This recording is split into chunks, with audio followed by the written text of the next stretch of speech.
नमस्कार, जनता मांगे जवाब में आपका स्वागत है। मैं हूं एसपी त्रिपाठी।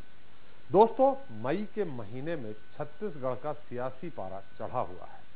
इसी महीने सियासत के दो सूरवीर दौरे के बहाने छत्तीसगढ़ में अपना दम दिखाने वाले हैं। नरेंद्र मोदी भले ही प्रधानमंत्री की हैसियत से छत्तीसगढ़ आ रहे हों, लेकिन निशाने पर वोटर भी होंगे और नफा बीजेपी का ही होगा। वहीं छुट्टियों से वापसी के बाद नए अवतार में नजर आ रहे कांग्रेस के युवराज राहुल गांधी के निशाने संसद से सड़क तक पीएम मोदी ही है। लिहाजा छत्तीसगढ़ में भी मोदी के दौरे के बाद राहुल आने वाले हैं। चुनावी मौसम गुजर चुका है। ऐसे में नेताओं का जनता के बीच जाना थोड़ा सा अटपटा जरूर है, क्योंकि जो छवि लोगों के जहन में सियासतदां को लेकर बनी है, उसके मुताबिक तो चुनाव के दौरान ही नेताओं के दर्शन होते हैं। भले ही विकास की राह पर छत्तीसगढ़ तेजी से भाग रहा हो, लेकिन यहाँ अभी भी कई ऐसी समस्याएं हैं जिनका इलाज सूबे की सियासत के पास नहीं है। लिहाजा उम्मीद देश के दिग्गजों से है। इन दौरों से सूबे की आवाम को आस भी है और सवाल भी है। जनता मांगे जवाब में आज दौरे के दंगल पर चर्चा, लेकिन पहले 10 बड़ी खबरें।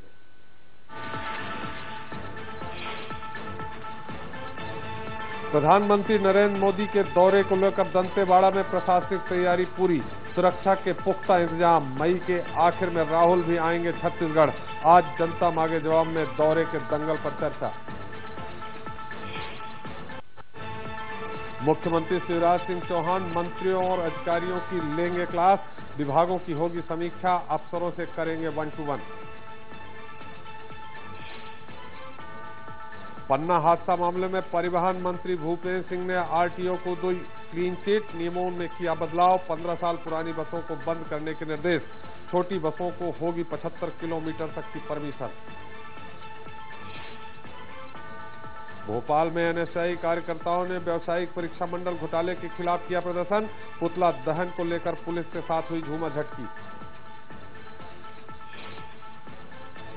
रीवा यूनिवर्सिटी में महिला कर्मचारी से छेड़खानी के मामले में जांच के आदेश, रजिस्ट्रार पर लगा है छेड़छाड़ और महिला के पति के साथ मारपीट का आरोप। इंदौर में शराब कारोबारी की 10 साल की बेटी की गोली लगने से मौत, पिता के दफ्तर में खेल रही थी मासूम, गोली किसने चलाई फिलहाल पता नहीं। रायपुर में 12वीं के नतीजों से असंतुष्ट 18,000 से ज्यादा छात्रों ने मूल्यांकन पर उठाए सवाल, पुनर्मूल्यांकन के लिए दिए आवेदन। भोपाल में आईपीएल पर सट्टा खिला रहे 4 सटोरिये गिरफ्तार, प्रभात पेट्रोल पंप के पास सिमी अपार्टमेंट में चल रहा था अड्डा, 5 लाख की पर्ची और 19 मोबाइल जब्त।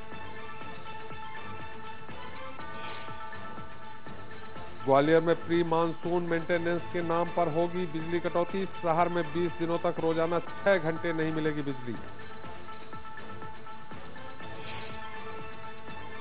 और भोपाल के रंगकर्मी बालेन सिंह बालू ने पीकू से किया बॉलीवुड में डेब्यू, फिल्म में बिग बी के सहायक का निभा रहे हैं किरदार।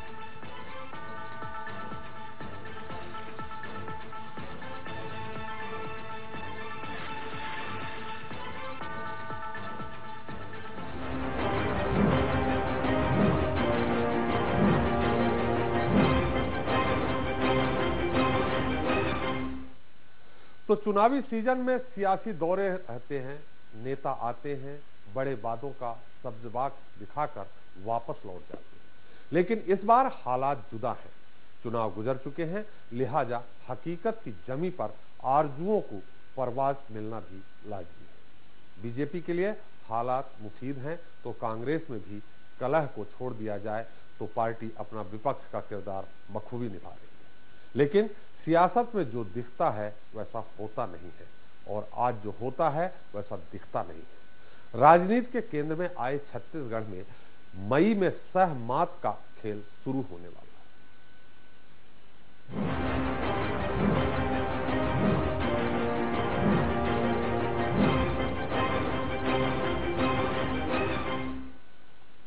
तो प्रधानमंत्री नरेंद्र मोदी 9 मई को एक दिनी छत्तीसगढ़ दौरे पर आ रहे हैं, तो वहीं राहुल गांधी का भी इसी महीने के आखिर में छत्तीसगढ़ आने का कार्यक्रम बन रहा है।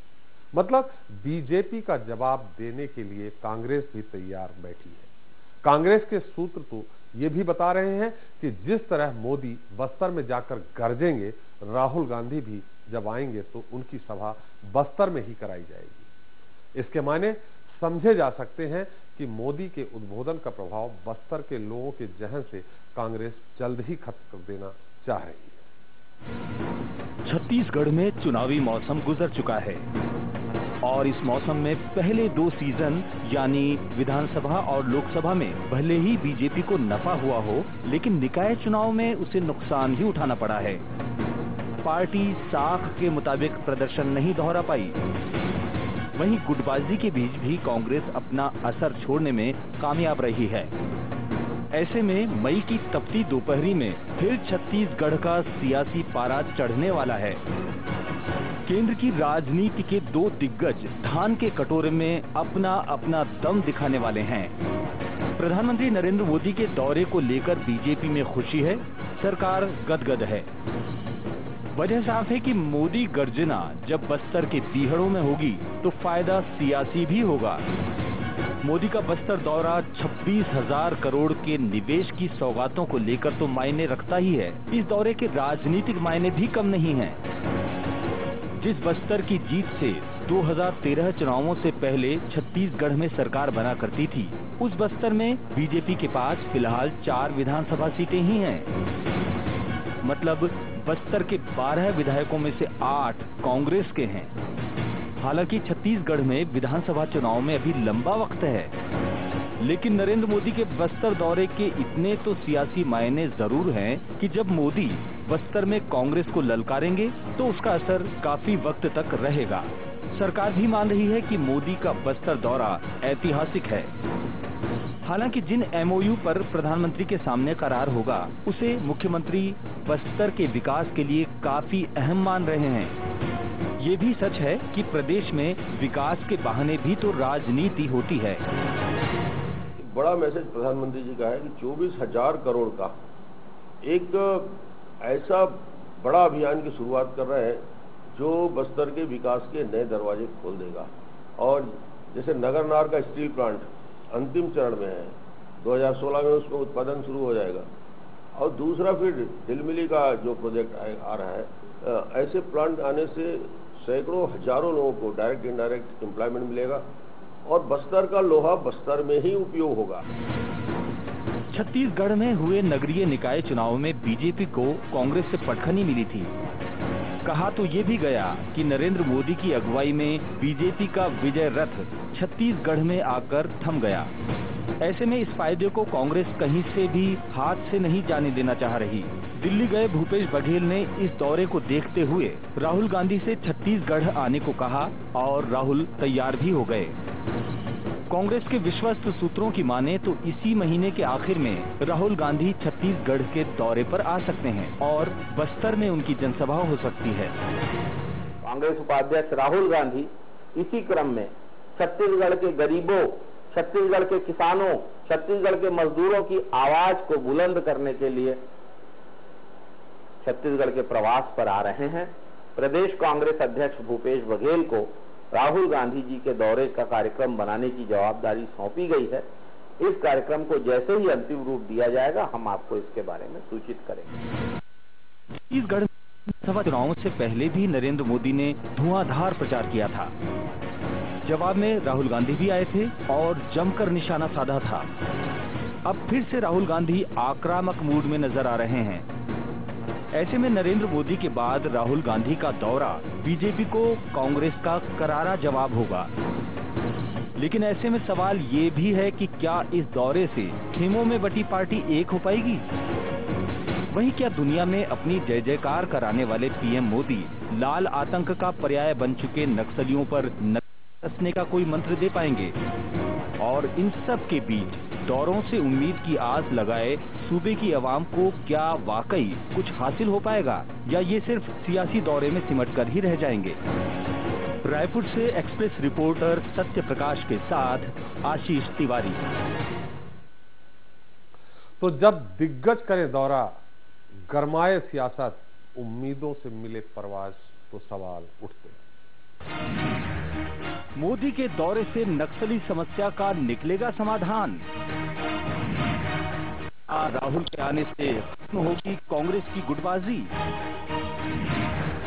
दिग्गजों के दौरे से छत्तीसगढ़ की जनता को क्या होगा हासिल? तो इस मसले पर बात करने के लिए रायपुर स्टूडियो से जुड़ रहे हैं बीजेपी प्रवक्ता संजय श्रीवास्तव जी। श्रीवास्तव जी, आपका बहुत बहुत स्वागत है हमारे इस कार्यक्रम में, और कांग्रेस प्रवक्ता आरपी सिंह जी। सिंह साहब, आपका भी बहुत बहुत स्वागत है हमारे इस कार्यक्रम में। विशेष टिप्पणी के लिए मौजूद है गिरिजा शंकर जी, जो हमारे राजनीतिक विश्लेषक हैं। गिरिजा शंकर जी, आपका भी बहुत बहुत स्वागत है। पहला सवाल हमारा आपसे ही, इस दौरे को चाहे मोदी जी का हो चाहे वो, आप राजनीतिक रूप से किस तरह लेते हैं? ये दौरे जो है पूरी तौर पर राजनीतिक दौरे हैं। इसका कोई प्रदेश के विकास से या आदिवासियों के विकास से कोई ताल्लुक नहीं है। जो 24,000 करोड़ के प्रोजेक्ट को जो एमओयू साइन होने की बात है, यदि मोदी जी नहीं आते तो वो प्रोजेक्ट साइन नहीं होता, ऐसा नहीं है, या उनके कारण साइन हो रहा है। सवाल यहाँ पर ये है कि दोनों नेताओं के सामने एक बड़ी चुनौती है। जो मोदी जी के सामने आज जो बड़ी बात है, वो लगातार इस बात को कहते भी रहे हैं अपने पार्टी के लोगों के बीच में कि जो कुछ सरकार, केंद्र सरकार बढ़िया काम कर रही है, लोगों तक पहुंच नहीं रही है, लोगों तक हम बता नहीं पा रहे हैं। दूसरा, एक इमेज बिल्डिंग जो हुई है कि मोदी सरकार कॉर्पोरेट की सरकार है, उस इमेज से उनको बाहर निकलना है, और बस्तर जाना, आदिवासियों के बीच जाना, वो एक बड़ी कवायद है, एक छवि निखारने की, और राजनीतिक रूप से उसका एक फायदा मिलता है। आप देखेंगे कि शायद ही ऐसा कोई प्रधानमंत्री होगा जो अपने कार्यकाल में बस्तर ना आया हो। बस्तर एक प्रतीक है पूरे देश के आदिवासियों से अपने आप को जुड़े होने का बताने के लिए, वो एक प्रतीक होता है, और हर प्रधानमंत्री वहां आता है। लेकिन अब तक के जितने प्रधानमंत्री आए उसको भी देखें तो उससे बस्तर का क्या विकास हुआ, बस्तर का क्या भला हुआ, कुछ नहीं होता। ये केवल राजनीति है। राहुल गांधी भी आ रहे हैं तो वो भी अपनी राजनीति करने आ रहे हैं, उनको भी एक अपनी जो नई पारी शुरू करने जा रहे हैं वो या कर रहे हैं, उसमें उनको भी दिखाना है कि वो किस तरह से गरीबों के हिमायती हैं, किसानों के और आदिवासियों के हिमायती हैं। तो ये दोनों को अपनी अपनी राजनीति चमकाने, अपनी अपनी जो छवि है उसको निखारने के लिए, लोगों से अपना जुड़ाव दिखाने के लिए ये उनका दौरा हो रहा है। जी जी संजय जी, हमारा आपसे सवाल है, मोदी जी आ रहे हैं, क्या आपको कुछ और भी उम्मीद, ये जो पैकेज की बात करें, जैसे गिरिजा भैया ने कहा कि एमओयू अगर वो नहीं आते तो भी साइन होते, ये पैकेज जो मिला है वो मिलता ही, जो छत्तीसगढ़ को जो सौगात मिल रही वो भी मिलती, लेकिन उनके आने से क्या आपको कुछ और नई उम्मीद लग रही है छत्तीसगढ़ के विकास के लिए?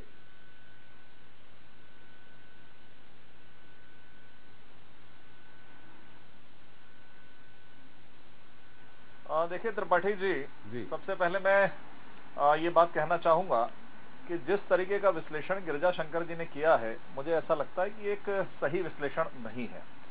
प्रधानमंत्री जी, जो देश के प्रधानमंत्री हैं, वो किसी राज्य के अंदर में किसी क्षेत्र में यदि दौरा करते हैं तो निश्चित रूप से राज्य की बहुत सारी अपेक्षाएं न केवल उस राज्य में बैठी हुई सरकार की, बल्कि साथ ही साथ उस प्रदेश की जनता की भी रहती कि प्रधानमंत्री जी आएंगे तो निश्चित तौर पर सौगात समय समय पर मिलता रहता है। और इसकी कहानी कोई आने के बाद नहीं कि हम राजनीतिक रूप से आए और यहाँ पर कुछ करके जाएं। बहुत पहले से केंद्रीय बजट के अंदर में, केंद्र में जब सरकार रहती है, बैठकर इसकी एक रचना बनती है, इसके कार्यक्रम बनते हैं कि हमें उस प्रदेश के लिए क्या करना है। यदि इस आईआईटी की यदि लोकार्पण करने के लिए आज यदि मैं रायपुर की बात करूं, नए रायपुर में, तो ये आईआईटी का जो लोकार्पण करने के लिए आ रहे हैं तो ये अचानक नहीं है, ये केंद्रीय बजट में एक व्यवस्था रखी गई थी। यदि माननीय प्रधानमंत्री जी की बजट के अंदर में इस व्यवस्था को रखा गया था।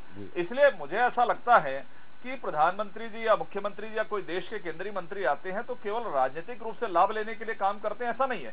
ऐसे में तो ऐसा होगा कि प्रधानमंत्री दिल्ली में बैठे रहेंगे, कहीं जाने की जरूरत ही नहीं है, काम अपने आप होते रहेगा। तो ये कोई राजनीतिक रूप से यह विश्लेषण गिरिजा शंकर जी का, इससे मैं बिल्कुल भी सरोकार नहीं रखता हूं।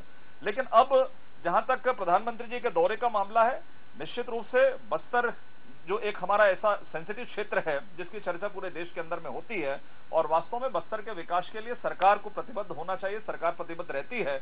और ऐसे समय में जब बस्तर के अंदर में हम एक चुनौती से संघर्ष कर रहे हैं और प्रधानमंत्री जी का निश्चित रूप से आना बस्तर के लोगों के लिए एक बड़ा ऐतिहासिक समय है और उनमें एक बहुत बड़ा एक उत्साह है।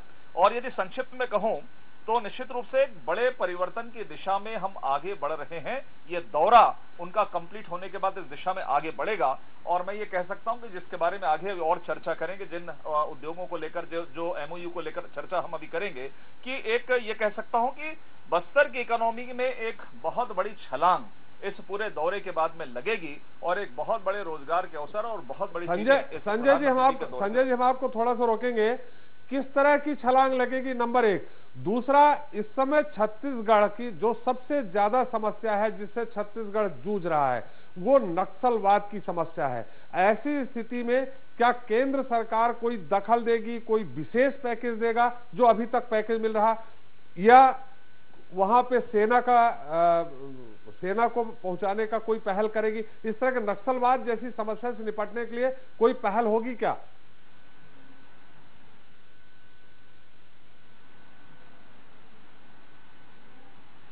देखिए त्रिपाठी जी, माननीय प्रधानमंत्री नरेंद्र मोदी जी आ रहे हैं, बहुत सारी संभावनाएं हैं, बातचीत के बहुत सारे नए अवसर निश्चित रूप से राज्य सरकार के माध्यम से और केंद्र सरकार के माध्यम से वह निश्चित रूप से खुलेंगे। लेकिन अभी जिस नक्सलवाद की हम बात एक लंबे समय से कर रहे हैं, आपके चैनल में भी लंबे समय से बातचीत कर रहे हैं कि बस्तर को जिस तरीके से जो नक्सलवादी लोग हैं जिन्होंने जिस तरीके से विकास के मामले को रोका है, जो बार बार चैनलों के अंदर में हम सब लोग भी चर्चा करते हैं कि बस्तर के डेवलपमेंट नहीं हुआ, बस्तर का विकास नहीं हुआ, इसी चैनल के अंदर में हम बस्तर के विकास की बात करते हैं कि बस्तर में डेवलपमेंट नहीं हुआ। उसी दिशा में एक ये बहुत बड़ा सार्थक प्रयास कि बस्तर में प्रधानमंत्री जी आकर जो दो बड़े एमओयू, जो रेल प्रोजेक्ट की बात है, पिछला 10 साल यूपीए सरकार का निकल गया, और अभी जो ये कह रहे थे गिरिजा शंकर जी कि हर प्रधानमंत्री आता, मुझे याद नहीं है कि पिछले 10 साल के कार्यकाल में प्रधानमंत्री जो पूर्व प्रधानमंत्री हैं मनमोहन सिंह जी ने बस्तर का दौरा किया। मुझे तो याद नहीं आ रहा है कि उन्होंने 10 साल के अंदर में कहीं बस्तर का दौरा किया है। ये गिरिजा शंकर जी को मैं बताना चाहूंगा। जी संजय जी, पहले साल जब संजय जी रोकेंगे, गिरिजा शंकर जी आपसे एक सवाल करना चाह रहे हैं, मैं आपको थोड़ा सा रोक रहा हूं। गिरिजा शंकर जी आपसे एक सीधा सवाल करना चाह रहे हैं। देखिए, जहां तक सवाल यदि राजनीति हो रही है, नरेंद्र मोदी आ रहे हैं तो राजनीति करने आ रहे हैं, या राहुल गांधी आ रहे हैं राजनीति करने आ रहे हैं, यदि किसी पॉलिटिकल पार्टी के नेता को यह बात अप्रिय लगती है तो मेरी समझ में नहीं आता। ये तो बहुत अच्छी बात है, इसमें क्या दिक्कत है? यदि राजनेता लोकतंत्र में राजनीति नहीं करेगा तो क्या करेगा? दूसरी बात यह है कि जो लोग ये मानते हैं कि 24,000 करोड़ का कोई बड़ा कारखाना बस्तर में लग जाने से बस्तर की तकदीर बदल जाएगी, तो मुझे लगता है कि वो बस्तर को और आदिवासियों को नहीं जानते। वो आदिवासियों की समस्या रोजगार की नहीं है, वो बेरोजगार नहीं है। उनकी समस्या ये है कि क्या वहां के बस्तर के, आप देखेंगे विधानसभा के सारे सवाल जवाब जो आए हैं उनमें आप पाएंगे कि वहां के स्कूलों में मास्टर नहीं है, कॉलेजों में शिक्षक पढ़ाने वाले प्राध्यापक नहीं है, अस्पतालों में डॉक्टर नहीं है, दवाइयां नहीं है। क्या किसी प्रधानमंत्री के आने से ये तमाम चीजें ठीक हो जाएंगी? क्या छोटे छोटे पुल पुलिया जिनकी जरूरत आपस में गांवों को और गांवों से शहर को जोड़ने के लिए है, जिसके लिए आदिवासी लगातार मांग करते रहे, उनको स्वच्छ पानी पीने को मिले? आप देखेंगे बस्तर में बरसों से समस्या बनी हुई है कि गंदा पानी पीने के कारण वहां मौतें होती है। क्या इन चीजों को कोई किसी प्रधानमंत्री के दौरे से ये चीजें एड्रेस होंगी? ऐसा बिल्कुल नहीं है। ठीक है, प्रधानमंत्री है, उनको आना चाहिए, उनको हर इलाके में जाना चाहिए, बहुत स्वागत की बात है, लेकिन उनके दौरे को ये मान लिया जाए कि इससे पूरे बस्तर का, पूरे आदिवासियों का कायाकल्प हो जाएगा, एक मील का पत्थर होगा, मैं बिल्कुल इसको नहीं मानता। कोई ये बता दे कि क्या आईआईटी या बाकी तमाम जो चीजें बजट में ऑलरेडी प्रावधान है, जो सरकारों की योजनाओं में शामिल है, जो ऑनगोइंग प्रोजेक्ट हैं, उनको तो आना ही है, तो उसका प्रधानमंत्री के आने से कोई ताल्लुक नहीं है। यदि वो नहीं आते तो भी वो प्रोजेक्ट, जैसा कि संजय जी खुद मान रहे हैं, ये तमाम तो बजट में ऑलरेडी प्रावधान है, उसके बाद ये चीजें आ रही तो आता ही वो। दरअसल हमको ये मानना चाहिए कि ये बिल्कुल सच्चाई है कि लोकतंत्र में हर राजनेता ये चाहता है कि वो देश में अपनी लोकप्रियता को बनाने के लिए, लोगों से अपने जुड़ाव को दिखाने के लिए, अपनी प्रतिबद्धता को लोगों से जोड़ने के लिए वो पूरे देश में जाते हैं, देश को संबोधित करते हैं। क्या सौगात मिलेगी ये प्रधानमंत्री के आने के बाद जो उनकी घोषणाएं होंगी उससे मालूम पड़ेगा, लेकिन उनके दौरे को राजनीति से अलग मानकर केवल किसी प्रोजेक्ट से जोड़कर देखना या उससे ये मानना कि उससे प्रदेश का कायाकल्प हो जाएगा, मैं कम से कम ये बात नहीं मानता। चलिए इस मुद्दे पे हम संजय जी से ले लेते हैं कि घोषणाएं, संजय जी प्रवक्ता हैं भारतीय जनता पार्टी के प्रदेश के, उनको बहुत कुछ शायद पूर्वानुमान लगा लिया हो, उनको मालूम हो कि कुछ और भी घोषणाएं हो सकती हैं। संजय जी क्या?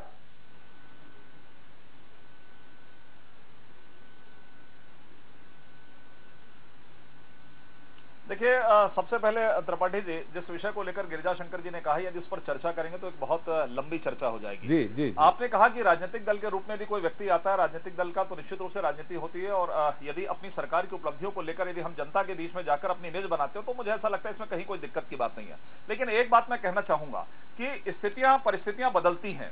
आज यदि कांग्रेस विपक्ष में है तो कांग्रेस अपनी एक विपक्ष के तौर पर वहां पर जा रहा है, अपनी बातों को रखने के लिए जाता है। लेकिन सरकार में आने के बाद हमारी दोहरी जिम्मेदारी बन जाती है, हम सरकार के तौर पर भी काम करने के लिए जाते हैं। हम केवल अपनी राजनीति को चमकाने के लिए नहीं जाते हैं।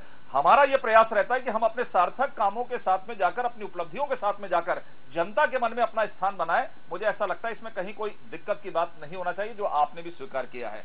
आप जिस बात को कह रहे हैं कि हर चीज जो है, यदि इस तरह की स्थिति हो जाती कि सब काम अपने आप हो जाते हैं, प्रधानमंत्री जी यदि नहीं जाएं तो भी ये काम होना है, तो 50-60 सालों में देश की आजादी के बाद में ये जो चर्चाएं होती हैं, जो विभिन्न प्रकार की चर्चाएं देश के अंदर, अन्य राज्यों के अंदर जिन समस्याओं को लेकर आपने किया है, चाहे स्कूल की बात करें, चाहे डेवलपमेंट की बात करें, चाहे तमाम प्रकार की बात करें, शायद ये चर्चाएं समाप्त हो जाती और विकास के मामले में हम बहुत आगे बढ़ते रहते। क्या मैं ये पूछना चाहता हूं कि इस तरह के जब बड़े जो प्लांट वहां पर स्थापित होंगे, लोगों को रोजगार मिलेगा, तो इससे दूसरी दिशाएं आगे नहीं बढ़ेंगी? दूसरी चीजों का डेवलपमेंट नहीं होगा क्या? केवल हम वहीं तक सीमित रह जाएंगे क्या? वहां का विकास नहीं होगा क्या? यदि हम बस्तर के, यदि आज पहले 1 या 2 जिले हुए रहते थे, डॉक्टर रमन सिंह की सरकार आने के बाद वहां पर जिलों का विस्तार हुआ, जिलों का विस्तार होने के बाद वहां पर प्रशासनिक व्यवस्था बनी, तो क्या वहां का डेवलपमेंट नहीं हुआ? वहां पर स्कूल नहीं खुले क्या?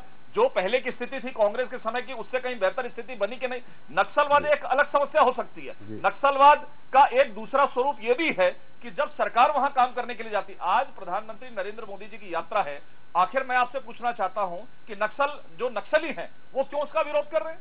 आप बताइए क्यों विरोध कर रहे हैं उसका? वो इसीलिए कर रहे हैं कि जब इतने बड़े प्लांट 24,000 करोड़ का वहां काम होगा, निश्चित तौर पर वहां पर विकास के द्वार खुलेंगे, सड़कें बनेंगी, स्कूलें बनेंगे, निश्चित रूप से कहीं न कहीं उनका जो आधार है, जो उनका दबाव है, वो निश्चित तौर पर कम होगा। संजय जी, हम आपको थोड़ा सा रोकना चाहेंगे। निश्चित तौर पर रमन सिंह जी के आने के बाद विकास हुआ, जैसा मैं मानता हूं, आप जैसा कह रहे हैं मैं मानता हूं, लेकिन नक्सलवाद की समस्या भी बहुत ज्यादा बढ़ी है। हमारे साथ सिंह साहब हैं। सिंह साहब, आपको बधाई हो, अभी मालूम पड़ा है कि राहुल जी का जो दौरा था वो फाइनल हो गया, मई के अंतिम सप्ताह में ही वो आ रहे हैं। हम उम्मीद करते हैं कि जो आपके यहाँ एक समानांतर कांग्रेस चल रही है, संघ जो कांग्रेस का संगठन है, उसके अलावा वो समानांतर कांग्रेस समाप्त हो जाएगी और कांग्रेस एक हो जाएगी। सिंह साहब।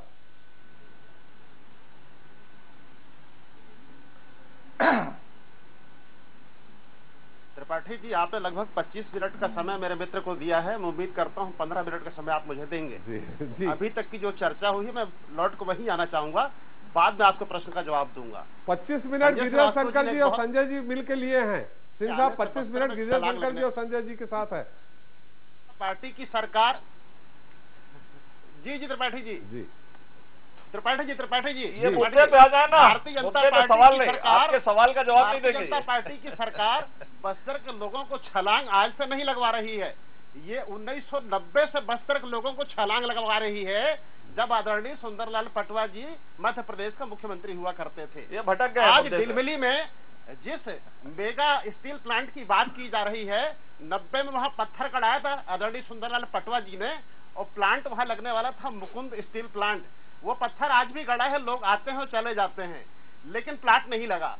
आज बस्तर की बात करता हूं, 2010 में जो कांग्रेस की यूपीए 2 सरकार ने नगरनार स्टील प्लांट का एमओयू किया था, उसका प्रोडक्शन अगले साल अप्रैल में चालू होने वाला है। लेकिन इस राज्य सरकार ने 2 और स्टील प्लांट का एमओयू किया था। बताएं संजय जी आपको, उसमें एसआर का एमओयू था, वो भांसी में हुआ था, और दूसरा टाटा का था, लोहड़ीगुड़ा में हुआ था। आज कहां है? मैं कुछ आंकड़े बताऊंगा जो आपके लिए बहुत अच्छे होंगे। 4/6/2005 को टाटा के साथ इस सरकार ने एमओयू किया था। 10,000 करोड़ रुपए का एमओयू था साहब, और जमीन हड़पने के लिए साजिश कैसी ये प्रमाण के साथ में आया हूं, आपको पढ़ कर बता देता हूं।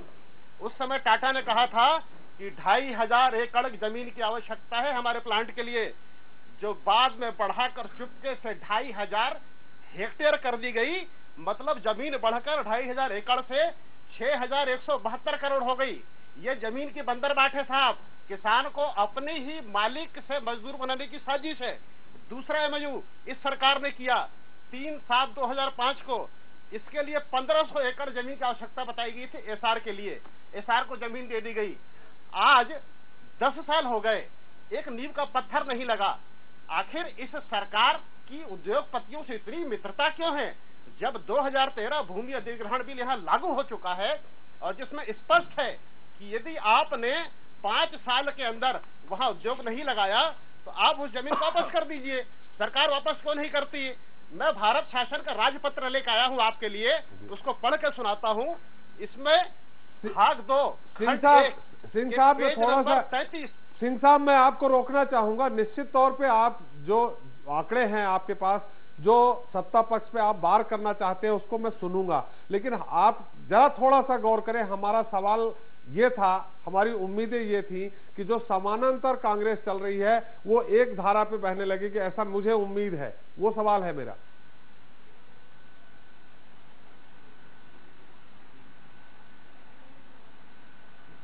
कांग्रेस 130 साल पुरानी पार्टी है और एक ही धारा में बहती है, आगे भी बहेगी। आज का कार्यक्रम आपने प्रधानमंत्री मोदी जी के यात्रा पर रखा है, उस नहीं चर्चा करा दीजिए। सिंह साहब दोनों पे रखा है आपने। अगर हमारा पूरा रिपोर्ट देखी होगी, मैंने दोनों पे रखा है।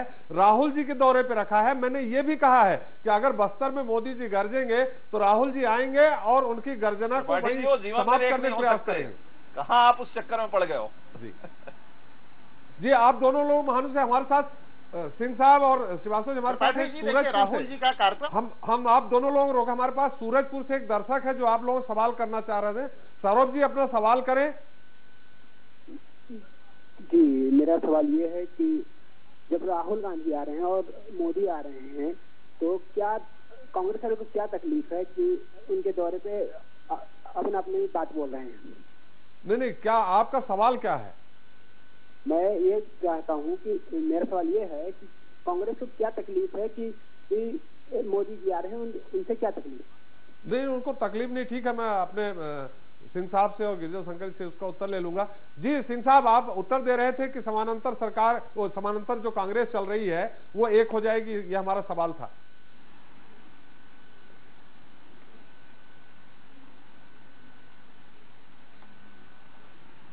यहाँ पर कोई सरकार समानांतर नहीं है। हमारे यहाँ आंतरिक लोकतंत्र है, हर आदमी को अपनी बात कहने का अधिकार है।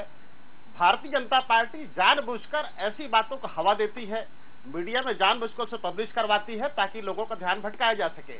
एक ऐसे मुकाम पर जब भारतीय जनता पार्टी सब तरफ से घिर चुकी है, चाहे मोदी जी ने 15 लाख रुपए देने की बात की हो, चाहे रमन सिंह ने पाई धान खरीदने की बात की हो, चाहे नान का घोटाला हो, चाहे इंदिरा बैंक का घोटाला हो, जब सरकार सब तरफ से घिर जाती है तो इस बात को हवा दी जाती है कि कांग्रेस पार्टी में विवाद है, जबकि कांग्रेस पार्टी में कोई विवाद नहीं है। भटकाव की स्थिति हो गई कांग्रेस में, भटकाव की। वही आरपी सिंह जी की भी स्थिति है। श्रीवास्तव जी, आरपी सिंह जी ने घड़ी देख के कहा है, उनको पूरा टाइम जो भी कहेंगे हम सुनेंगे।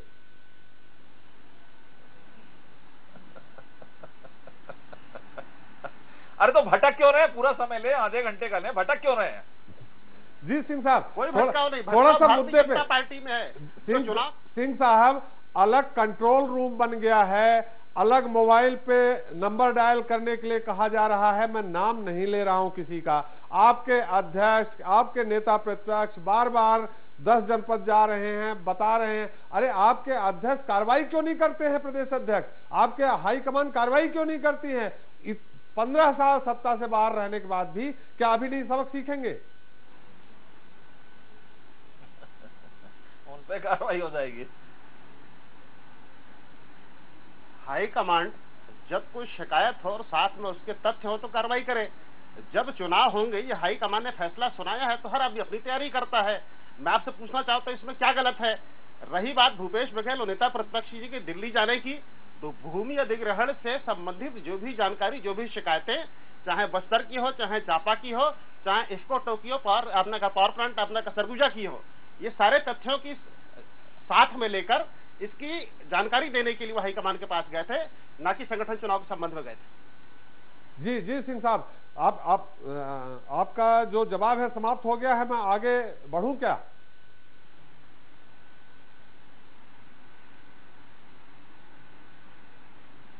जी बिल्कुल, आप शिकायत नहीं करिएगा। गिरिजा शंकर जी, आप, हमने सिंह साहब बड़े सफाई से प्रवक्ता हैं, काफी मैंने चतुर तो नहीं कह सकते हैं, लेकिन उनकी जो वक्तव्य हैं वो बड़े घुमा फिरा के होते हैं, जो जवाब देते बड़े।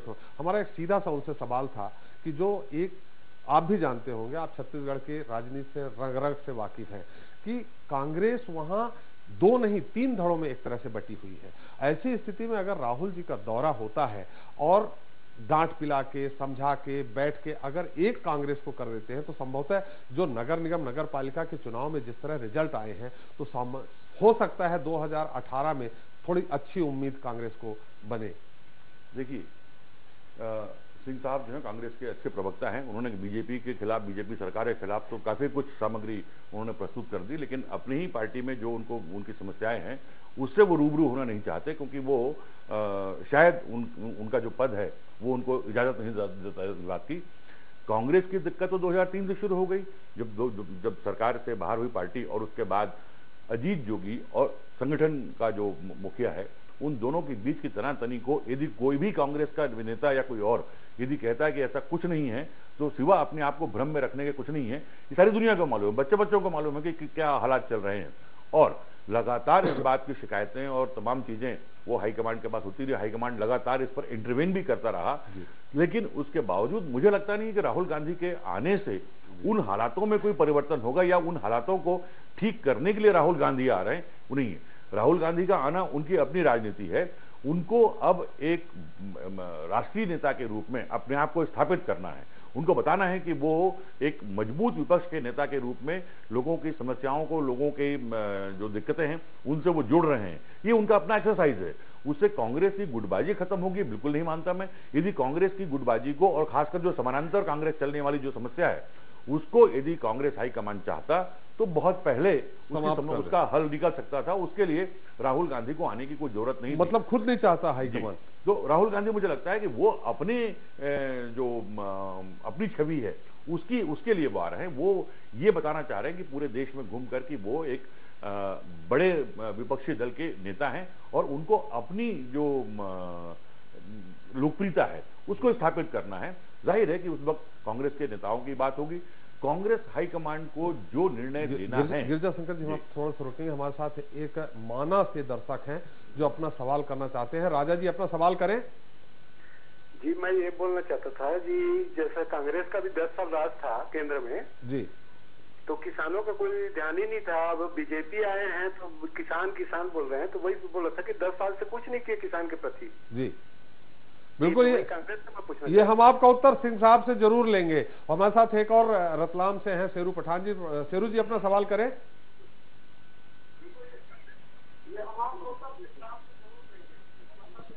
शेरू जी, अपने टीवी की जो वॉल्यूम है उसका आवाज है उसको बंद कर दीजिए, फिर सवाल करिए। छत्तीसगढ़ में प्रधानमंत्री नहीं आ रहे, झूठो। हाँ जी, छत्तीसगढ़ में प्रधानमंत्री जी नहीं आ रहे हैं, प्रधानमंत्री जी नहीं आ रहे, वो झूठों के बाद से आ रहे हैं। वो इस तरह से जा रहे हैं, चीन जापान के जैसे हाट बाजारों में कोई वो। आपका सवाल क्या है? आपका सवाल करिए। सवाल ये है कि प्रधानमंत्री जी हमारे देश के शहीद जवान मर रहे हैं, शहीद हो रहे हैं, और इनको विदेशों में घूमने क्यों? मतलब आपका सवाल है कि विदेश दौरा ज्यादा कर रहे हैं। ठीक है, हम निश्चित श्रीवास्तव जी से इसका उत्तर लेंगे। गिरिजा शंकर जी, आप अपना जवाब दे रहे हैं। तो जैसे जो कांग्रेस हाईकमान को जो कार्रवाई करनी, उन्होंने निर्णय दे दिया कि वो जो संगठन के जो नेता होंगे, जो संगठन के मुखिया होंगे, वो बिल्कुल इंडिपेंडेंट काम करेंगे, उनको पूरा अधिकार रहेगा, और जो समानांतर कांग्रेस है उसको हाईकमांड मान्यता नहीं दे रहा है, बावजूद वो समानांतर कांग्रेस कायम है और हाईकमांड की पूरी नॉलेज में है। तो मुझे लगता नहीं कि इससे कोई राहुल गांधी के दौरे का कोई बहुत ताल्लुक है। राहुल गांधी यदि आ रहे हैं तो वो उनका अपना पीआर एक्सरसाइज है, जिस तरह नरेंद्र मोदी आ रहे हैं अपने पीआर एक्सरसाइज के लिए। जी जी जी, बिल्कुल गिरिजा शंकर जी, हम संजय जी से सवाल लेंगे, हम सिंह साहब से पूछेंगे, लेकिन वक्त हो चला एक छोटे से ब्रेक का। ब्रेक के बाद भी चर्चा जारी रहेगी, आप कहीं मत जाइएगा, हम जल्द हाजिर होते हैं।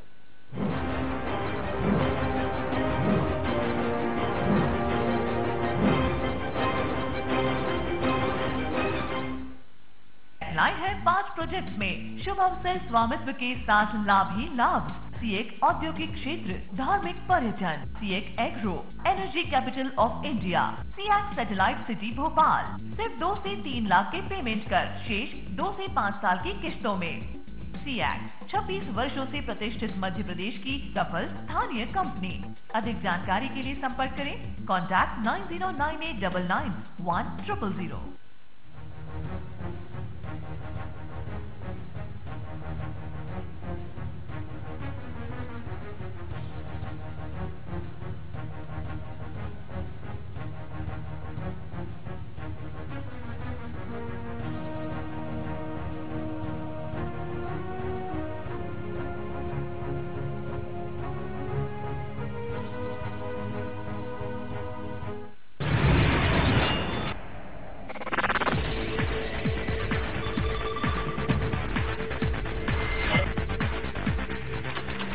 यहां दिखेगी हर खबर सबसे पहले।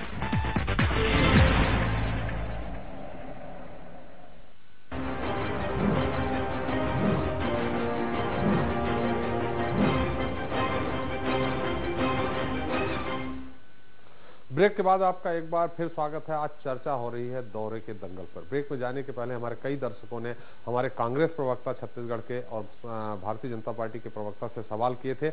हम संजय जी से पूछेंगे, लेकिन उसके पहले एक और हमारे साथ दर्शक है मंदसौर से जसवंत जी। जसवंत जी अपना सवाल करें। मेरा सिंह साहब से एक सवाल है कि छत्तीसगढ़ में जो समानांतर कांग्रेस चल रही है, ये कमल छाप कांग्रेस ही तो नहीं चला रहे? जी बिल्कुल, मैं उनसे उत्तर लूंगा। संजय जी, ब्रेक में जाने से पहले एक दो दर्शकों ने बड़ी खुशी इस बात की जाहिर की कि मोदी जी विदेश दौरे से उनको फुर्सत मिल गई और आदिवासियों के बीच आ रहे हैं। उन्होंने स्वागत किया है इसका।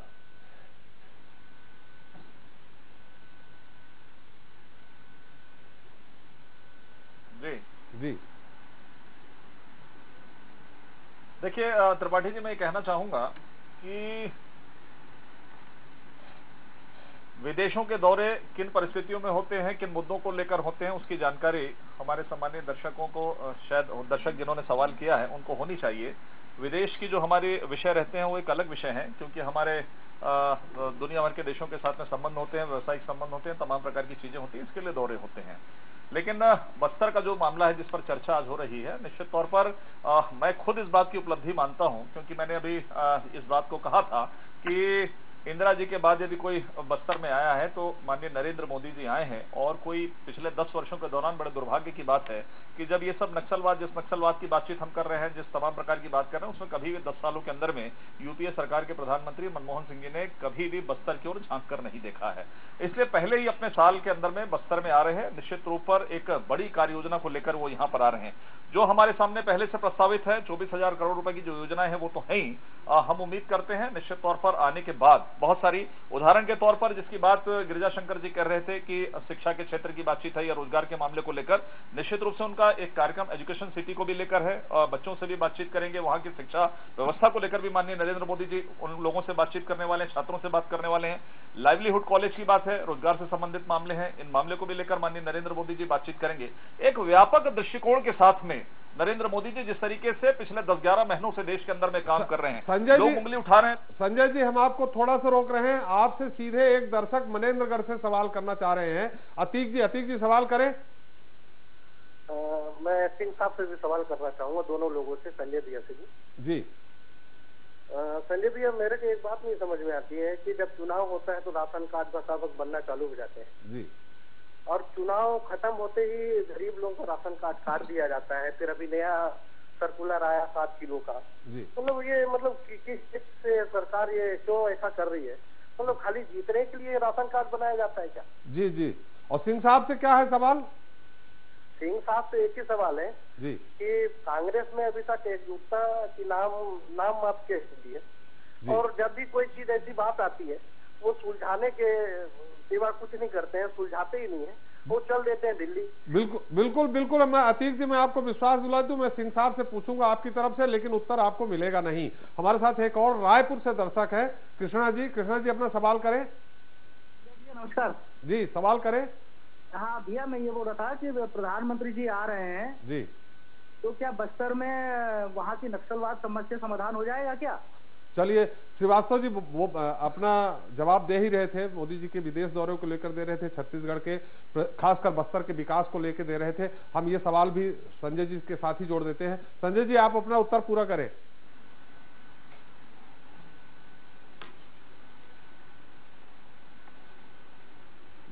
देखिए त्रिपाठी जी, जो पहला सवाल था अतीक जी का कि जिस राशन कार्ड के मामले को लेकर या जो अन्य विषय हैं जो चुनाव से संबंधित जोड़ा गया है, देखिए ये एक बातचीत हमेशा आती है कि कोई सरकार जब काम करती है, कोई चीजों को लाती है तो उसको चुनाव से निश्चित रूप से जोड़ा जाता है। मैं इस बात को सामान्य तौर पर यह मानता हूं कि कोई भी सरकार काम करती है तो वह चाहती है कि उसके अच्छे काम जनता के बीच में जाए और निश्चित तौर पर उसका लाभ आने वाले चुनाव के अंदर में मिले, इसमें कहीं कोई दिक्कत की बात नहीं है। लेकिन समय समय पर जब कोई योजना प्रारंभ होती है तो उसकी समीक्षा भी होती है। उसके कुछ अच्छे जो अंश रहते हैं वो आगे बढ़ते हैं, जिसमें कोई कमियां रहती हैं उसकी समीक्षा करके उन चीजों को दूर किया जाता है। उदाहरण के तौर पर राशन कार्ड की बात करें, यदि मैं प्रति प्रश्न करूं, वैसे मुझे नहीं करना चाहिए कि इस राशन कार्ड के मामले को जिस गरीबों के राशन कार्ड की बातचीत करें, तो मैं यदि पीछे जाऊं तो क्यों कांग्रेस ने आज तक इस बात की कभी चिंता की कि गरीबों को 1 रुपए किलो चावल मिलना चाहिए? ये क्या सवाल खड़ा करेंगे। लेकिन किसी भी योजना की समीक्षा होती है, एक तरफ ये उंगली उठती है कि फर्जी राशन कार्ड है तो फर्जी राशन कार्ड को रोकने का काम भी सरकार का है, इसलिए समीक्षाएं समय समय पर होती है। ऐसा नहीं होता है कि हर चीज को हम चुनाव के दृष्टिकोण से देखें। दूसरा जो सवाल रायपुर से आया है कि नक्सलवाद के मामले को लेकर, निश्चित तौर पर नक्सलवाद की समस्या को लेकर सरकार लगातार लड़ रही है, जूझ रही है। सफलता असफलता की बात समय समय पर आती है। हमने देखा पिछले दिनों जब 11 तारीख को बात आई, बहुत सारे हमारे जवान मारे गए, हमारे ऊपर उंगली उठी। लेकिन 4-6 दिन बाद जो जानकारी आई कि बहुत सारे नक्सली भी मारे गए, तो हमारा उत्साह बढ़ा, हमारे जवानों का उत्साह बढ़ा, हमारे लोगों का उत्साह बढ़ा। तो ये लड़ाई को हम लड़ रहे हैं। और देखिए एक मनोबल भी होता है जब मुख्यमंत्री जी बस्तर क्षेत्र में जाते हैं, जब हमारे बड़े नेता जाते हैं, प्रधानमंत्री जी आते हैं, उनके बीच में जाते हैं, तो निश्चित तौर पर किसी भी लड़ाई को लड़ने के लिए मनोबल की भी आवश्यकता होती है। उस मनोबल को बढ़ाने के लिए इस तरह के दौरे और लगातार संपर्क की आवश्यकता होती है। माननीय नरेंद्र मोदी जी बतौर प्रधानमंत्री यहां पर आ रहे हैं, निश्चित तौर पर उनके दिल और दिमाग में ये सब चीजें है कि बस्तर और विशेषकर जो छत्तीसगढ़ नक्सल से जो जूझ रहा है उसके बारे में भी कार्य योजना है। निश्चित तौर पर उनके दौरे के बाद इसका लाभ छत्तीसगढ़ को मिलेगा और हम जिस दिशा में आगे बढ़ रहे हैं कि नक्सल को समाप्त करने में, उसमें हम और भी तेज गति से आगे बढ़ेंगे। बिल्कुल संजय जी। सिंह साहब, आपसे भी एक दर्शक ने सवाल किया है। आप निश्चित तौर पर सुदर्शन व्यक्तित्व के धनी हैं, आप कुशल वक्ता हैं, आपको सभी विषयों पे गहन अध्ययन है। थोड़ा सा हम भी चाहेंगे कि हमें आप गलत साबित कर दें। हमने जैसे आपको अतीक जी को मैंने कहा था कि उत्तर मिलेगा नहीं, आप उस अगर संभव हो तो उस उत्तर को थोड़ा बहुत घुमा फिरा के ही दें कि कांग्रेस एक नहीं है। कांग्रेस जब चुनाव आता है तो आपस में उलझने लगते हैं। जब कांग्रेस एक होती थी, एक समय था जब चुनाव आता था तो कांग्रेस कितने भी धड़ों में बटी रहती थी वो एक हो जाती थी, लेकिन अब जब चुनाव आता है तो अलग अलग हो जाती है। तो ये दर्द क्या राहुल जी से इंटरनल बंद कमरे में ही आपके नेता करेंगे कि कम से कम बंद कमरे में एक करने का प्रयास करें?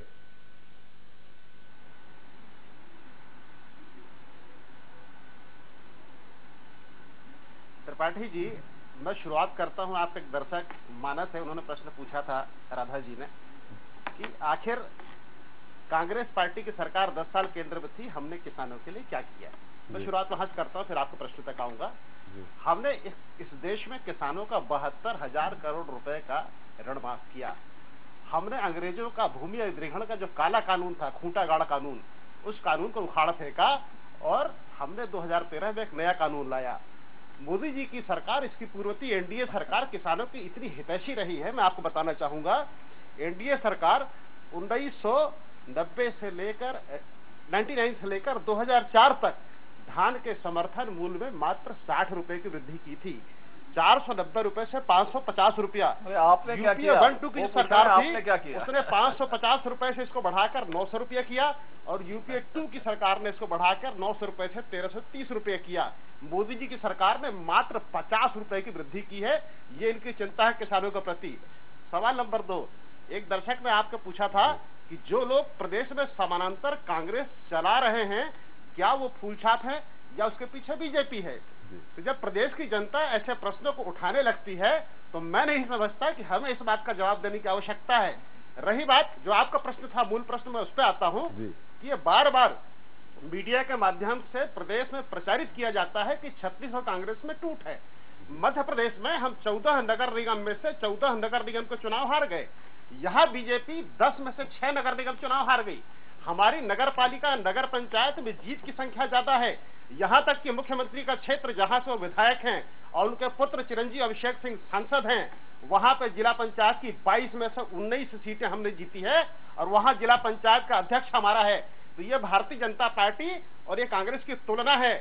यदि हम कमजोर हैं, थोड़ी देर के लिए आपका आरोप को सही मानता हूं, तो इस कमजोर कांग्रेस से भी भारतीय जनता पार्टी लड़ने में घबरा रही है। आखिर क्या वजह है, किस बात की इतनी बेचैनी है कि हम जब जब सड़क से लेकर सदन तक की लड़ाई लड़ते हैं, भारतीय जनता पार्टी को घेरने लगते हैं, तो भारतीय जनता पार्टी एक नया जुमला उछाल देती है कि अब कांग्रेस के बीच में अंतरकलह आ गया है, जबकि सच्चाई कोसों दूर है। बिल्कुल सिंह साहब, निश्चित तौर पे एक बहुत अच्छी बात आपने कही। जब भी कोई उत्तर नहीं मिलता है, नहीं देना होता है, तो मीडिया के ऊपर डाल दो। मैं स्वागत करता हूं आपका कि आपने मीडिया के ऊपर डाला कि मीडिया ही प्रचारित कर रही है, बाकी जनता नहीं देख रही। और जब भारतीय जनता पार्टी घबरा रही है कांग्रेस की, बटी हुई कांग्रेस से, तो मैं बता दूं आपको कि रमन सिंह ज्योति बसु के रास्ते पे जा रहे हैं। 15 साल हो जाएंगे, इसके बाद भी हो सकता है कहीं गलत ना हो जाए। हमारे साथ एक दर्शक है।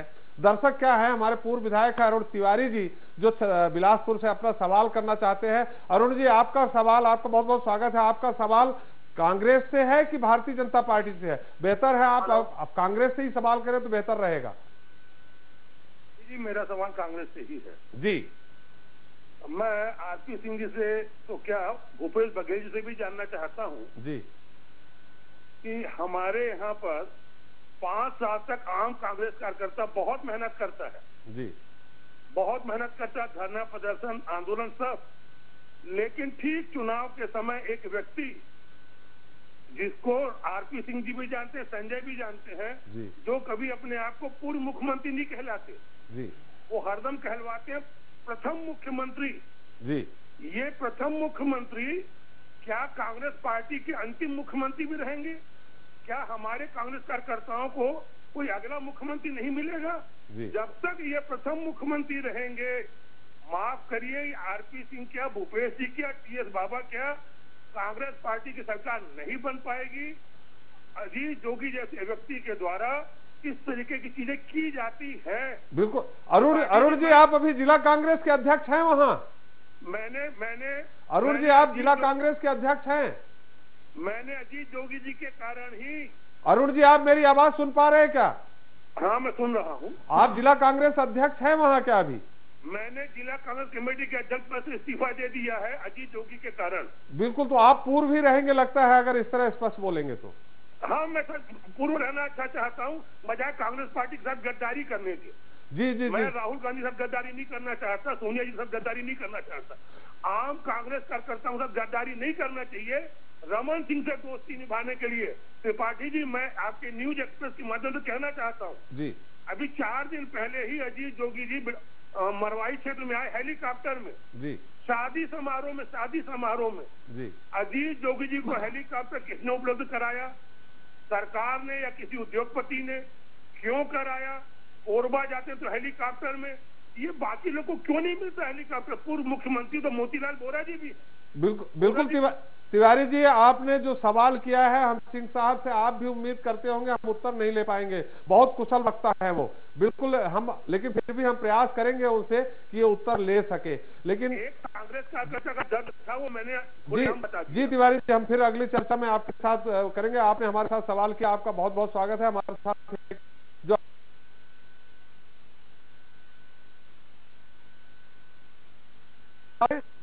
हाँ सर, मैं बीरगांव से बोल रहा हूँ, दुर्गा झा बोल रहा हूँ जी, है ना। मुझे सवाल ये है सर संजय श्रीवास्तव जी महोदय से जी, पूर्व दर्शक अपना शायद माना से प्रश्न किए थे श्रीवास्तव जी से कि राशन कार्ड के विषय में, है ना। तो मैं ये जानना चाहता हूँ कि संजय श्रीवास्तव जी बहुत अच्छे सुंदर से उनको बताया है कि भाई ये चुनाव की एक सिस्टम है, उसमें जोड़ा जाता है, उसका प्ले होता है या जो भी प्लस पॉइंट पॉजिटिव होता है वो ठीक है। लेकिन मेरा अभिप्राय यह है कि आप गुड गवर्नेंट है, ये मैं बहुत अच्छे से जानता हूँ। और पार्टी और प्रशासन, क्या मुझे पार्टी से कोई आपका सवाल क्या है दुर्गानंद जी? आप संक्षेप में सवाल करें, हमारा समय समाप्त हो रहा है।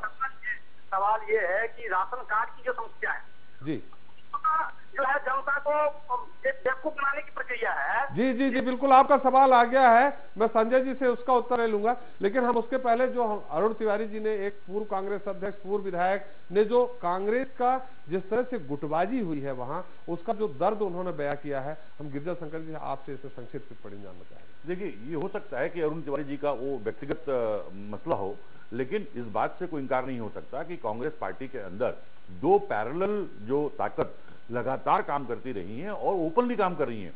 तो तमाम नेताओं के सार्वजनिक सभाओं में जो बयान है, पहले जब टीवी नहीं था तब ये कहना नेताओं के लिए बड़ा आसान था कि मेरी बात को बदल दिया गया या उसको मीडिया पर दोष लगा देते। अब उनकी सारी बातें जो है वो रिकॉर्डेड होती हैं, वो पूरे प्रदेश की जनता उसको देखती सुनती है। तो इस बात से तो इनकार नहीं हो सकता कि वो जो समानांतर कांग्रेस की जो स्थिति है, उस स्थिति से यदि आरपी सिंह साहब या कोई और नेता रूबरू नहीं होना चाहता तो ये उनकी अपनी प्रॉब्लम है। जो उन्होंने बताया कि 14 नगर निगम जीता या जो कुछ भी जो उनको उपलब्धि हासिल हुई, उनके साथ साथ उनको इस बात पर भी विचार करना चाहिए कि आखिर इतना सब होने के बावजूद क्या वजह है कि लगातार 3 बार विधानसभा और लोकसभा का चुनाव कांग्रेस हार रही है। यदि दोनों चीजों को देखेंगे तो उनकी उपलब्धियों के साथ साथ जो उनके सामने चुनौतियां हैं वो भी उनके सामने होगी। और मुझे लगता है कि अरुण तिवारी जी की हो सकता है कोई व्यक्तिगत अपनी शिकायत हो, लेकिन बुश जैसे बहुत सारे ऐसे नेता हैं, यदि उनकी ये शिकायतें हैं तो उन शिकायतों पर गौर करना कांग्रेस के अपने सेहत के लिए बहुत जरूरी है। जी जी गिरिजा शंकर जी, संजय जी आपसे सवाल है हमारा। बार बार दर्शक कह रहे हैं, निश्चित तौर पे जब आप बोलते हैं, इतना बढ़िया बोलते हैं, इतना सटीक बोलते हैं कि मैं अपना सवाल भूल जाता हूं, तो इसलिए मैं उस लाइन पे ही आपसे उत्तर चाहूंगा जो दर्शक एक जो बहुत बड़ी समस्या मुझे लगता है वहां है, वो राशन कार्ड की समस्या है। और वो राशन कार्ड की समस्या, जैसा कि कांग्रेस ने भी आरोप कई बार लगाया है कि इतने जो बिलो पॉवर्टी लाइन के जो कार्ड बनते हैं वो इतने बन गए जितने वहां संख्या ही नहीं है। तो ये क्या समस्या है, इसको भी दूर करने का प्रयास किया जाएगा क्या?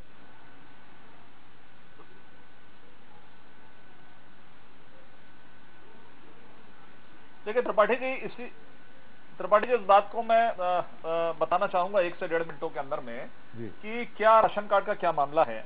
राशन कार्ड जो प्रारंभ हुआ, हमारे फूड एंड सिक्योरिटी जो बिल आया था उसके आधार पर छत्तीसगढ़ में हमने प्रथम राज्य के रूप में गरीबों को चावल देने का, 1 रुपए किलो चावल देने का हमने निर्णय लिया। उसमें जितने हमारे बीपीएल की जो हमारी सूची थी उसके आधार पर कार्ड बनाए गए, ठीक है। उसके बाद जो संख्या बढ़ी, लोगों ने एक परिवार के अंदर में 2-2, 3-3 जिनके नाम थे उन्होंने अलग अलग राशन कार्ड बनवा लिए, इंडिविजुअल राशन कार्ड बने। इस बात को समझने की कोशिश करिएगा। पहले ये होता था कि एक परिवार के अंदर में एक राशन कार्ड बनता था, आपका बना, मेरा परिवार उसमें समाहित होता था। लेकिन जब एक कार्ड में 35 किलो चावल मिलने लगा और यदि 2 भाइयों का, 3 भाइयों का नाम यदि एक ही परिवार के उस लिस्ट में है तो उनके अलग अलग राशन कार्ड बन गए। इसलिए यह मानिए कि जहां 20 लाख लोगों का बनना था वहां 60 लाख बन गया, क्योंकि वहां पे नाम दर्ज है। अब यह बात आई दूसरी कि इन लोगों ने कहा कि भैया इतने सारे बन गए। अब जब सत्यापन होना चालू हुआ कि कईयों का गलत भी बना, मैं इस बात को मानता हूं कि कई को बड़े मकान थे, पक्के मकान थे, बहुत सारी उसमें चीजें थी। जब राशन कार्ड का सत्यापन होकर कटने लगा, हम सही स्थिति में आने लगे, तो कांग्रेस फिर पलट गई। अब वो बोलती है कि राशन कार्ड क्यों काटा जा रहा है। ये डुअल पॉलिसी, ये दोहरी पॉलिसी केवल राजनीतिक लाभ लेने के लिए। ये इनको राजनीतिक लाभ नहीं मिला। ये लोकसभा में भी हल्ला मचाया, विधानसभा में हल्ला मचाया, क्या दुर्गति हुई इनको मालूम है, कुछ नहीं हुआ। नगर निगम की भी गलत जानकारी, जैसा कि हमेशा कांग्रेस के लोग देते हैं, वो दिए हैं। पंचायत से लेकर नगर निगम में ये हमसे बहुत पीछे है। ये आंकड़े सामने रख ले, आंकड़े लाते हैं, आंकड़े रख ले, मैं चर्चा करने के लिए तैयार हूं। 6 में हारे हो आप, दूसरा बता दीजिए, आप कितने में जीते हैं? बता दीजिए। आप 4 में जीते हैं, हम 4 में जीते हैं, 2 निर्दलीय हैं। 6 हारे हो ना? अरे 4 हारे हो ना? आप कितना हारे हो? आप 6 हारे हो? हम तो 4 जीते हैं, आप सत्ता में हो, 6 हारे हो। 6 हारे हो ना?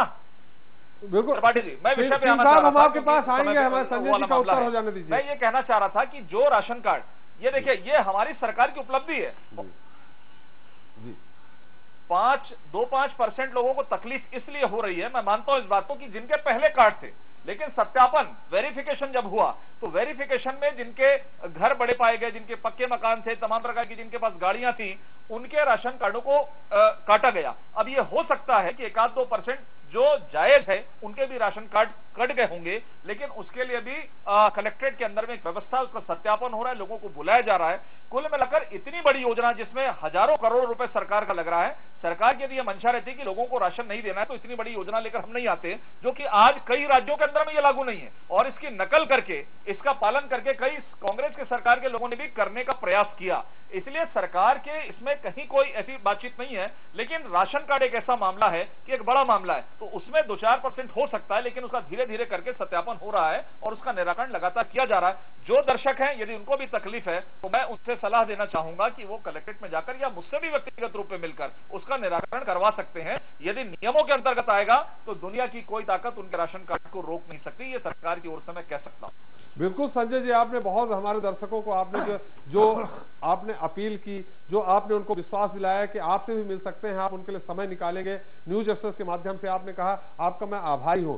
सिंह साहब, हमारा आपसे मैंने फिर से वही सवाल है, एक मैंने स्वीकार कर लिया कि पूरा मीडिया जानबूझ करके कांग्रेस को गुटबाजी में विभाजित करने का प्रयास कर रहा है, मैं स्वीकार करता हूं। बिल्कुल एक कहावत है कि गरीब की लुगाई गांव भर की भौजाई, मीडिया की स्थिति आज की वही है, वो गरीब की लुगाई वाली है, मैं मान लेता हूं। लेकिन अरुण तिवारी का जो दर्द है उसको आप कैसे दूर करेंगे? अरुण तिवारी ने कहा प्रथम और आखिरी मुख्यमंत्री, तो वही उनका दर्द है जो दर्शक कह रहे हैं गुटबाजी में बटी है। हम जो गरीब हैं, गरीब की लुगाई हैं, हम कह रहे हैं कि सशक्त प्रतिपक्ष जब तक नहीं होगा या सत्ता में परिवर्तन नहीं होगा तब तक सही लोकतंत्र नहीं आएगा। तो ऐसी स्थिति में अब आप कोई प्रकाश डालना चाहेंगे?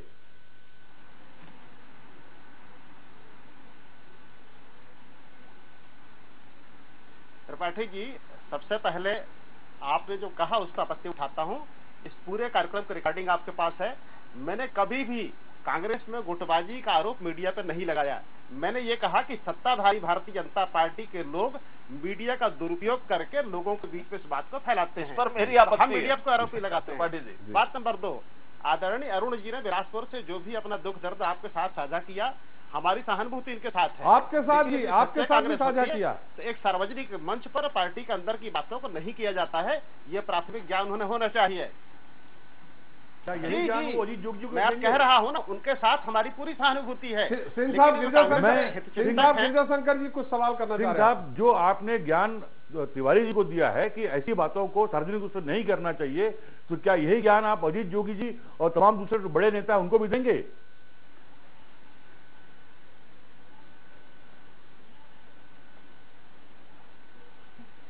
अजीत जोगी जी इस राज्य के प्रथम मुख्यमंत्री हैं, एआईसीसी के सदस्य हैं। ये भी वही कह रहे हैं। उनके ऊपर कोई भी टिप्पणी करना एक प्रदेश प्रवक्ता होने के नाते मेरे अधिकार क्षेत्र से बाहर है। जी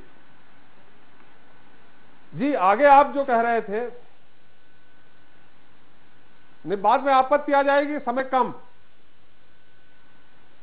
जी त्रिपाठी जी, संजय श्रीवास्तव जी ने एक बहुत लंबी एक ने बड़ा लंबा थोड़ा स्पीच दिया राशन कार्ड के ऊपर।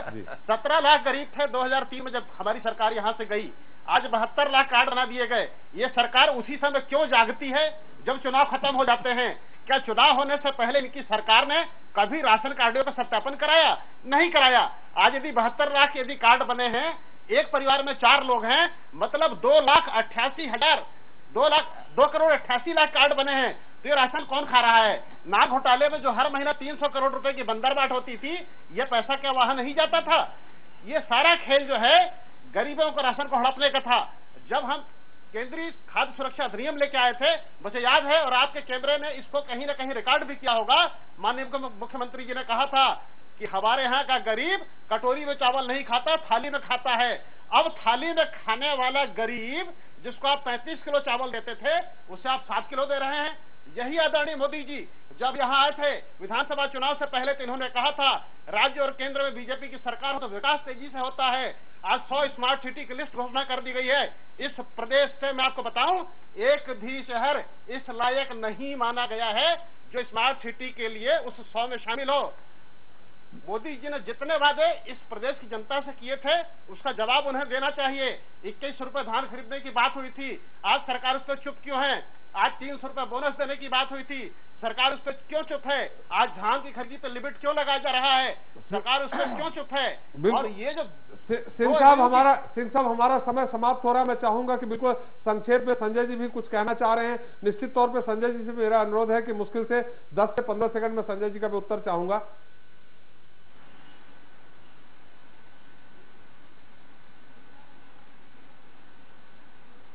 नहीं त्रिपाठी जी, बस मैं आपको धन्यवाद देना चाहता हूं, केवल यही अपील करूंगा कि मेरे मित्र जो हैं वो अपनी बातों को पूरा नहीं कर पाते जब सवाल आते हैं, और वो झूठ के बादशाह तो मैं कह सकता हूं। अच्छा संजय जी, आपको भी तकलीफ है? अगर सिंह साहब ने ये कहा है कि एक भी स्मार्ट सिटी प्रदेश को नहीं मिली तो आपको भी तो तकलीफ होगी, आप छत्तीसगढ़ के हैं।